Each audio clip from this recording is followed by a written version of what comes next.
Okay, I'll just give you a glimpse kung paano ako mag-tutor ngayong araw na to. Ito yung aking video about tutoring. Okay, actually hindi ko naman lahat ituturo sa ipapakita sa inyo. Pero ito yung isa sa mga day na busy day ko kasi tatlo silang sabay-sabay ngayon with different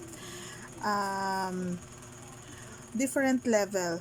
My other one is grade 7, my other one is grade 8, and the other one is grade 9. So, tuturuan ko sila ng sabay-sabay with different lessons. Okay? So, yung grade 8 ko, ang lesson niya is about absolute value, solving equations of absolute value. The other one is radicals, and the other one naman is about conversion of units or measurements in science. Okay? So, check it out, guys. Okay, so Bea. Bea. Oh, you can't hear me. Okay, Bea. So I'm going to discuss to you about your lesson today, and that is about absolute value. Right? It's absolute value. So, in absolute value, let me just share my screen first. Wait. My board is not open yet.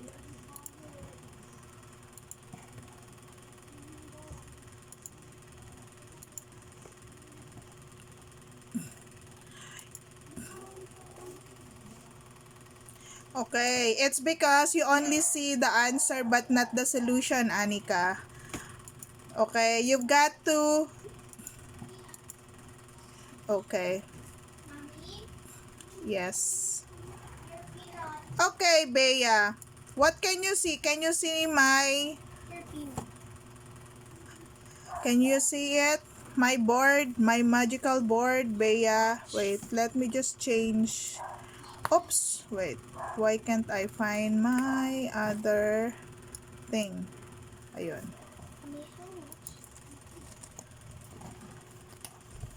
Okay, so the lesson is about solving absolute equation, right? Solving absolute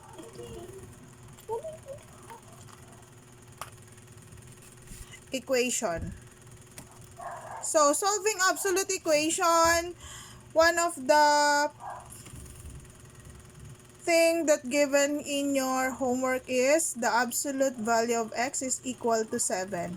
Okay, so from the word itself, absolute value, we know that absolute value of a positive and negative answer, negative number is the same, right, Bea? So, let's say negative 7, if you get the absolute value of that, that will give you a positive 7 answer. Even for a positive 7, if you get the absolute value of that, it still give you a positive 7 answer. So, same as this one. In solving an equation with absolute value, all you need to do is you are going to disregard the absolute sign, but instead you're going to write it this way. Okay, so you'll have two equations. When x is equal to negative 7 and x is equal to positive 7. Okay, so this will be the equation and that will be the answer of this equation here. Okay, of this one. Okay, so the answer for this one has 2. Positive 7 and negative 7. If you try to check if your answer is correct, all you need to do is substitute the value of x here inside.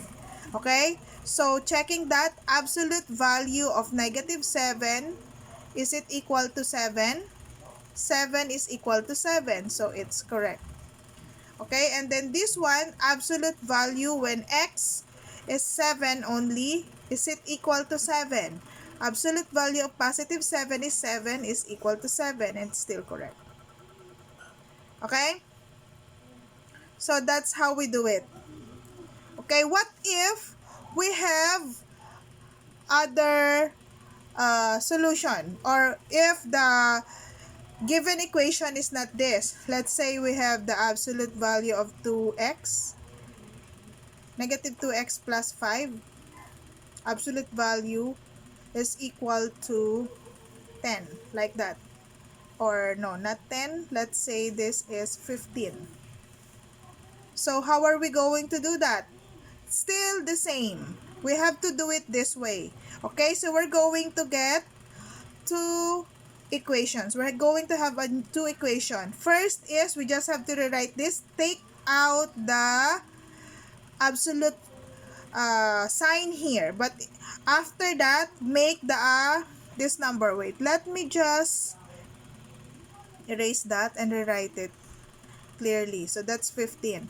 So we'll have two equation that will be negative 2x plus 5 is equal to positive 15, and another equation which is negative 2x plus 5 is equal to negative 15. Do you get what I mean? Do you get what I mean? Okay, so as you can see, this is the equation here. And then what we did is we have to make two equations. It's because of the absolute value. Okay, the rule in absolute value is may the number be positive or negative. When you get the absolute value, still it gives you the same answer. So ganun yung ginawa natin dito. Okay, the absolute value. We take it out, but we have two equation. The other one, the answer will be with negative sign, and the other one negative and the other one is positive. And then we just try to solve the equation. Okay, so solving this, we've got negative 2x is equal to 15. Transpose this to the other side, minus 5. So that will be what? 10. So negative 2x divide by 2 divided by negative 2. So x here will be negative 5. Okay? And then here, it's negative 2x. Transpose this to the other side. So that will be negative 15 minus 5. So that will be negative 20. Negative 2x. X is what? Divide this by negative 2. Divide this by negative 2. So x is equal to negative 20 divided by negative 2. That will be positive 10. Okay, so the value of x here is what? The value of x is negative 5 and positive 10. One way of checking if we'll get the same answer, we just have to substitute the values of x here. Okay, so if x is negative 5, so x is negative 5, negative 2 times negative 5 is what? Positive 10. Right? Plus 5 is 15. So, this one is correct. 10 naman. It's negative 2 times 10 is negative 20. Plus 5 is negative 5. The absolute it's negative 15. The absolute value of negative 15 is positive 15. Still, the answer is correct. Do you get what I mean? Do you understand it, Bea?